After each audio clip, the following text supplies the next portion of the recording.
cara merasakannya jangan menjadi beban kewajiban. Cara bacanya itu baca sebagai kasih Allah kepada kita. Kalau menjadi beban, nanti berat menerimanya, malas menunaikannya. Contoh kalau kita sedikit ingin detilkan misalnya, ya, wa'budu rabbakum, ibadah kepada Rabbmu. Kita bertanya, ya Allah bagaimana caranya? Lalu dirinci dalam Al-Quran, ya, tentang kualifikasi orang takwa. Ibadah pertamanya dalam bentuk sholat.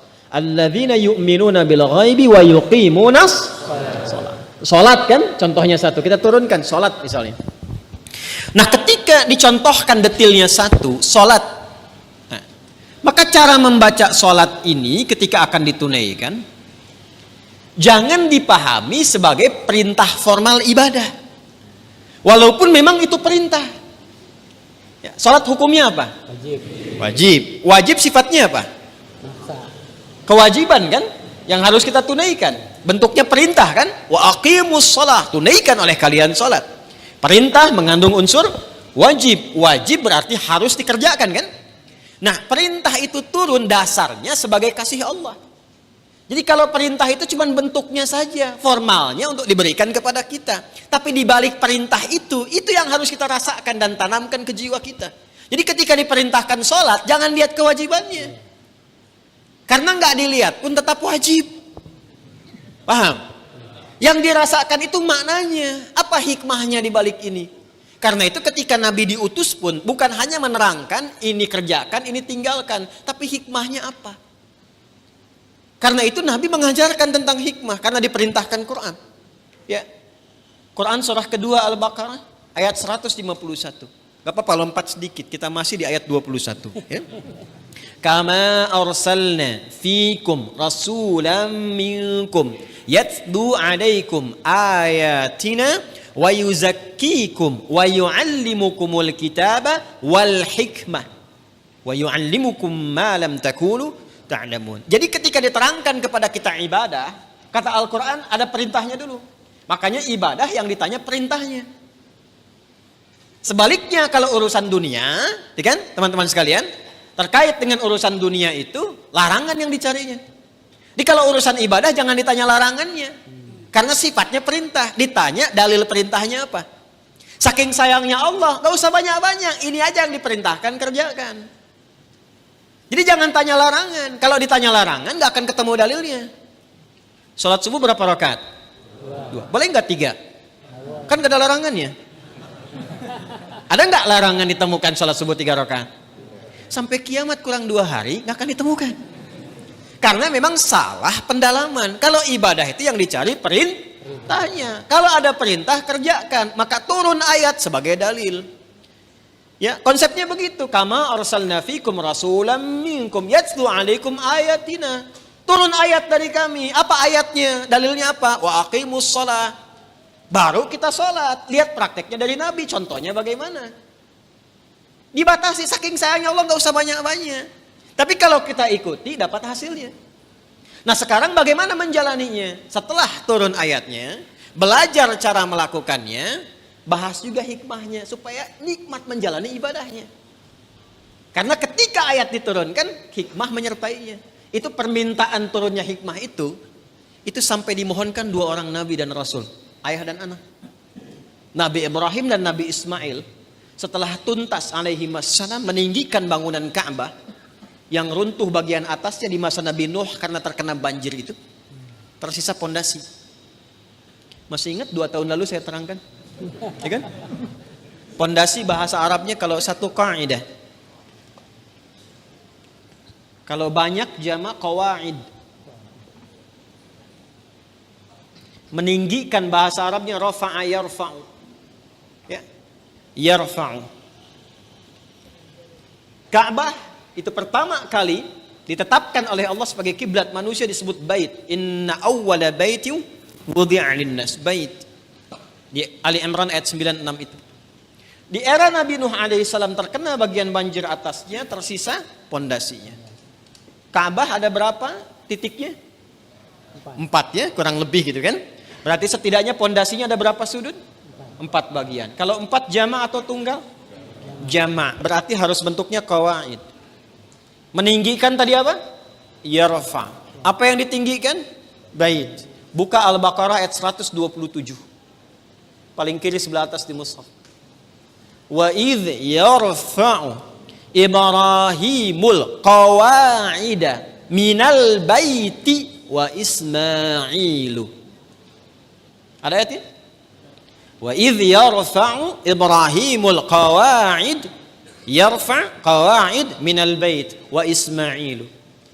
Dan ketika Ibrahim alaihissalam meninggikan bangunan Ka'bah itu, pondasi Ka'bah itu ditinggikan kembali, disertai oleh Ismail. Ada takdim wa ta'khir. Kenapa Ismailnya diakhirkan?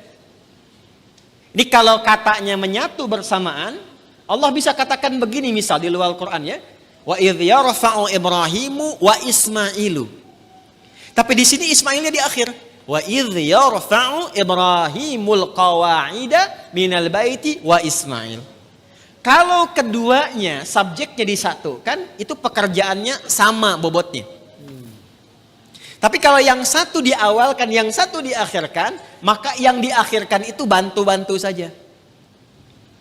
Makanya tugas awalnya untuk Nabi Ibrahim. Nabi Ibrahim ketika melangkahkan kaki pertama untuk membangun sesuatu, langkah untuk menunjukkan kemuliaan membangun sesuatu, itu makam namanya. Makanya tapaknya makam Ibrahim itu kan ada ya. Ya, kekinian itu lokasinya. Nah, di situ pertama kali itu menapak untuk meninggikan kembali. Begitu kemudian mau membangun, meninggikan, anak datang. Nanti saya rinci saat Idul Adha. Datang merasakan beban ayah. Itu tidak mudah menemukan anak yang ketika ayahnya kerja, merasakan itu ingin bantu. Itu nggak mudah. Bagaimana bisa begitu? Nanti pas khutbah Idul Adha saya terangkan. Singkatnya datang bawa batu. Batu bahasa Arabnya itu hajar. Ya. Kalau disusun-susun jadi satu bagian disebut hijar. Kalau menjadi ruangan disebut hujrah. Maka datang bawa batu disusun-susun itu. Nah, bagian itulah yang disebut dengan hijar Ismail sekarang. Asalnya begitu. Nah, secara singkatnya ketika sudah jadi bangunannya itu berdoalah kepada Allah. Di antara doanya itu yang ayat 129. 129-nya, Rabbana wab'ats fihim rasulam minhum yatlu alaihim ayatika wa yu'allimuhumul kitaba wal hikmah wa yuzakkihim innaka antal azizul hakim. Ya Allah, mohon ya Allah, nanti utus Rasul yang terakhir itu, Rasul yang paling terakhir. Karena Rasul ini yang paling mulia. Ya, nanti setiap Nabi dan Rasul, nanti ketika masuk ke ayatnya kita akan bacakan. Itu semua Nabi dan Rasul bisa bertugas setelah mengambil komitmen perjanjian dengan Allah akan membantu risalah Nabi Muhammad SAW. Di risalah Nabi Muhammad itu sudah diviralkan di zaman setiap Rasul sebelum kedatangan Nabinya. Ya. Wa idh akhadallahu mitsaqan nabiyyina lama ataitukum min kitabin wa hikmatin thumma ja'akum rasulun musaddiqun lima ma'akum la tu'minunna bihi wa la tansurunna qala aqrartum wa akhadhtum 'ala dhalikum isri qalu aqrarna qala fashhadu wa ana ma'akum asyahidin wa ana ma'akum minasyahidin. Jadi enggak mungkin ada rasul bertugas kecuali dalam tugas itu ada komitmen untuk membantu, menerangkan dan menguatkan risalah Nabi Muhammad SAW yang akan bertugas kemudian. Nabi Ibrahim, Nabi Ismail, itu keduanya bermohon, ya Allah, karena ini Rasul yang paling mulia, maka mohon ya Allah lahirnya dekat tempat yang paling mulia. Mana tempat yang paling mulia di bumi? Ka'bah. Di Makkah Al-Mukarramah. Karena itu satu-satunya Nabi yang lahir dekat Ka'bah itu cuma Nabi Muhammad SAW. Nabi Ismail dimakamkannya dekat situ, yang dekat sumur Zam-Zam itu. Ya. Tapi yang lahir di situ hanya Nabi Muhammad SAW. Yang sekarang jadi tempat maktabah qadimah itu. Ya, perpustakaan itu, ya. Cuma sengaja disamarkan supaya menunjukkan kepada masyarakat itu, ya, tentang situs-situs yang benar tapi tidak digunakan sebagai bagian dari penyembahan. Kadang nyampe sana ada yang salah kiblat. Gitu. Salatnya ngadep ke situ, makanya dituliskan di situ pakai gambar-gambar dicoret begini. Nanti yang umrah saya terangkan beberapa bagiannya di mana lokasinya. Ya, nanti ada di situ dekat rumah Abu Jahal, ada di situ. Ya. Rumah Sayyidah Khadijah. Nah, di tempat Nabi lahir itu ada keterangan di tembok sama gambar. Yang sujud dicoret, kan? Yang bawa macam-macam dicoret. Itu dituliskan pakai bahasa Arab, bahasa Inggris, bahasa Urdu, dan bahasa Indonesia. Artinya ada orang Indonesia yang ke situ juga salah kiblat. Dan jarak Nabi Muhammad SAW ke Nabi Ismail, Nabi Ibrahim itu bisa 29 sampai 30 generasi. Setiap generasinya bisa bertahun-tahun. Muhammad SAW bin Abdullah, bin Abdul Muttalib, bin Hashim, bin Abdul Manaf, bin Qusay, bin Murrah, bin Kilab, bin Ka'ab, bin Ghalib, bin Fihir, bin Malik, bin Nadar, bin Kinana, bin Khuzaimah, bin Mudrikah, bin Ilyas, bin Nizar, bin Mudar, bin Ma'ad, bin Adnan, bin Addi, bin Adri, bin Muqawwam, bin Nahur, bin Tarikh, bin Ya'rub, bin Yasjub, bin Nabit, bin Ismail alaihissalam, bin Ibrahim alaihissalam. 29 sampai 30 generasi. Coba ulangi. Itu sudah minta. Ya Allah, konstruksi risalah yang dibawa Nabi Muhammad itu kuatkan dengan ayat. Supaya jelas. Kita tidak bingung kalau mau ibadah. Makanya orang Islam itu ibadahnya jelas. Jadi kalau ditanya sholatnya bagaimana, ini perintah Allahnya. Ini contoh Nabi hadisnya. Terus itu bisa ditelusuri. Kebenarannya di Quran ada, di hadis tertuang. Bisa dilacak lagi kebenarannya. Setelah itu bukan hanya cara dan ayatnya, hikmahnya pun ada. Karena itu yang pertama, membaca perintah pun pakai hikmah. Jadi ketika ada kalimat misalnya, maaf, wa aqimus shalah, tunaikan salat, lalu datang perintah itu diisyaratkan lewat suara azan. Allahu akbar, Allahu akbar. Begitu tiba suara azan itu biasanya kalau iman sudah dikonfirmasi di hati, getaran muncul di jiwa. Iman itu kalau dari lisan turun ke hati, nanti kalimat azan itu dikonfirmasi oleh jiwa dengan getaran. Maka kalau Anda dengar azan, tiba-tiba ada getaran di jiwa untuk merespon itu tandanya keimanannya bagus. Itu ada di Quran surah ke-8 Al-Anfal ayat kedua. Kita masih di Al-Baqarah ayat 21. Innamal mu'minuna alladzina idza dzukirallahu wajilat. Jadi insan beriman yang sejati itu kalau imannya masuk ke dalam jiwanya, nanti ketika disebutkan nama Allah ada getaran dalam jiwanya. Merespon panggilan iman itu. Allahu akbar, Allahu akbar. Sudah azan. Diminta siap-siap. Diminta siap-siap. Lalu apa yang terjadi? Kalaupun dia bertanya, pikirannya bertanya, ya Allah kenapa ya saya mesti sholat? Itu langsung dijawab. Hayya 'alas shalah. Kenapa ya Allah? Hayya 'alal falah. Supaya kamu dapat falah. Apa itu falah? Bahagia dan sukses. Tadi yang saya terangkan di awal. Jadi kalau kita membaca setiap ibadah itu sebagai bagian jalan kebahagiaan dan kesuksesan, semangat kita sholat. Semangat. Apalagi paham fikihnya. Apalagi mengerti hikmahnya. Apalagi kita ngerti Qur'annya. Ya Allah, nangis tuh kalau sholat itu. Allahu Akbar. Nangis. Ya ayyuhalladzina amanu ista'inu bisabri wassalah. Hei orang-orang beriman, kalau sedang ada kesalahan, sedang punya masalah, sabar, terima dulu. Jangan dikeluhkan.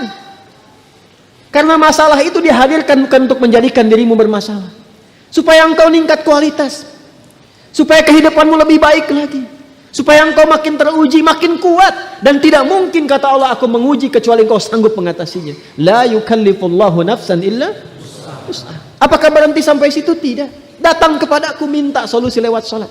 Ya ayyuhalladzina amanu ista'inu bisabri wassalah. Kamu sabar, terima dulu. Saat salat datang padaku minta solusi. Jadi begitu dipanggil lewat salat itu ditunggu kita mau minta apa. Baru kita berdiri baca Al-Fatihah, baca iyyaka na'budu wa iyyaka nasta'in. Hadis kutsinya mengatakan hadza baini wa baina 'abdi wa li 'abdi ma sa'al. Ini perjanjian antara aku dengan hambaku. Kalau hambaku benar cara ibadahnya, apapun yang ia minta sekarang aku berikan sepanjang maslahat untuknya. Itu hadis qudsi. Ibadi, khalaqtuka lil ibadati fala tal'ab. Wa qasamtu laka rizqaka fala tal'ab. Wa qasamtu laka rizqaka fala tat'ab. Hambaku, aku ciptakan kau itu untuk ibadah. Wa ma khalaqtul jinna wal insa illa. Aku ciptakan kau untuk ibadah. Artinya kita dicipta ini memang supaya bahagia. Karena ibadah itu pengantar kebahagiaan. Kita itu tercipta untuk senang, saking sayangnya Allah kepada kita. Kehidupan rumah tangga itu menyenangkan. Kerja itu membahagiakan. Jadi kalau kita larut dalam kesedihan, berarti ada sesuatu yang tidak berjalan dalam kehidupan kita itu. Wa qasamtu laka rizqaka fala tat'am. Kamu aku ciptakan untuk ibadah, jangan banyak mainnya, kata Allah. Kalau kamu benar ibadahnya, jangan khawatir tentang rizki. Aku bagi dan aku percepat. Engkau gak usah lelah mendapatinya. Itulah ibadah. Kurang apa Allah di situ? Dan itu dibuka untuk semua hambanya gitu. Itu yang luar biasa. Dan itu berjalan di setiap kesempatan generasi. Dari generasi awal loh. Sampai ke kita, sampai kehidupan berakhir. Kurang sayang apa Allah